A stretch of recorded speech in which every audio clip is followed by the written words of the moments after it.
আসসালামাইকুম এভরিওয়ান, কেমন আছো সবাই? আশা করি সবাই ভালো আছো। তো আজকে যে আমরা জানবো কুমিল্লা বিশ্ববিদ্যালয়ের মান বন্টন এবং কাটমার্ক সম্পর্কে এবং জিপিএ কিভাবে হিসাব করা হয়। কাটমার্ক সম্পর্কে তোমাদের ধারণা দিব। এবার কাটমার্ক কিরকম হতে পারে তো দেখো। এবার আসন 350টি, অ্যাপ্লাই করেছে 32,658 জন। প্রতি সিটের পিছনে প্রায় 100 জন লড়তেছে, ঠিক আছে। 19 এপ্রিল বিকাল 3টে তোমাদের এক্সাম এই ইউনিটের, ঠিক আছে। তো দেখো, আবশ্যিক বিষয় কি? ফিজিক্সের কেমিস্ট্রি। দেখো, ফিজিক্স এর কেমিস্ট্রি থেকে 25-এ 25 করে আবশ্যিক 50 মার্ক, আর ঐচ্ছিক হলো বায়োলজি থেকে 10, ইংলিশ থেকে 15, দুইটা মিলে 25, হায়ার ম্যাথে 25, বায়োলজিতে 25। এর থেকে যে কোনো দুইটি তোমাকে দিতে হবে। দেখো, তুমি বাংলা ইংলিশের সাথে হায়ার ম্যাথ দিতে পারো, বা বাংলা ইংলিশের সাথে বায়োলজি দিতে পারো, অথবা হায়ার ম্যাথ প্লাস বায়োলজি দিতে পারো, যে কোনো দুটি দিলেই হবে তোমার। টোটাল 100 এমসিকিউতে, ঠিক আছে। নেগেটিভ 0.25 করে, ঠিক আছে।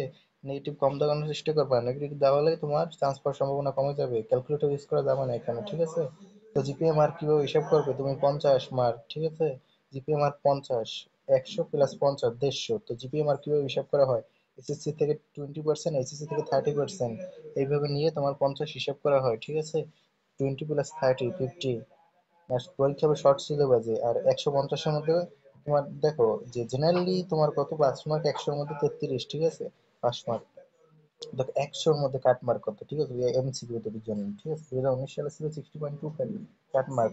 2018 সালে ছিল 61.50।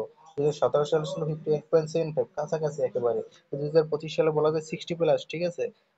যদি পাও তাহলে বলা যায়, আশা করা যায় তোমার চান্স হতে পারে। আর ইজি হলে আরো বেশি পাওয়া লাগবে, হার্ড হলে আরো তোমার কম পেলেও একটু সমস্যা নেই, বাট স্ট্যান্ডার্ড 60+মার্ক, ঠিক আছে।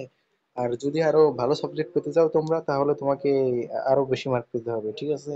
অত বেশি না, বাট চান্স নিশ্চিত করাই মূল লক্ষ্য, ঠিক আছে। তো দেখো, এখানে আমরা বিভিন্ন নোট পাতি, বিভিন্ন উদ্ভাস মুদ্ভাস কত কিছু পড়ে আমরা টাইম নষ্ট করি, ঠিক আছে। এসব করার কোনো দরকার নাই।